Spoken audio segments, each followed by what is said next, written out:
വർഗീയതയുണ്ടാക്കി ബി.ജെ.പിയെ സഹായിക്കുകയാണ് CPM ചെയ്യുന്നതെന്ന് KC Venugopal.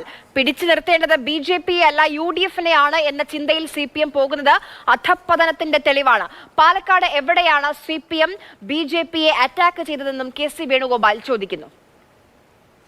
ഒറ്റ കേന്ദ്രീകൃതമായിട്ട് ഇത്രയും വർഗീയത ഉണ്ടാക്കിയിട്ട് ബി.ജെ.പിയെ സഹായിക്കുക, അത് ബി.ജെ.പി ചെയ്യുമ്പോൾ നമുക്ക് മനസ്സിലാക്കാൻ പറ്റും. ബി.ജെ.പി ചെയ്യുന്നത് കൃത്യമായിട്ട് നമുക്ക് മനസ്സിലാക്കാൻ പറ്റുന്നുണ്ട്. അവർ ചെയ്യുന്ന ജോലി ഇതാണ്. അവർ വർഗീയത ഉണ്ടാക്കിയിട്ട് വോട്ട് വാങ്ങാൻ ശ്രമിക്കുകയാണ്. CPM-ന്റെ റോൾ എന്താ ഇങ്ങനെ വരുന്നത്? CPM അങ്ങനെയുള്ള പാർട്ടിയായിരുന്നോ?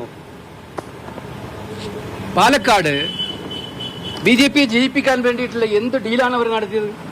അവർ ബി.ജെ.പി എവിടെ അറ്റാക്ക് ചെയ്തു? പാലക്കാട്.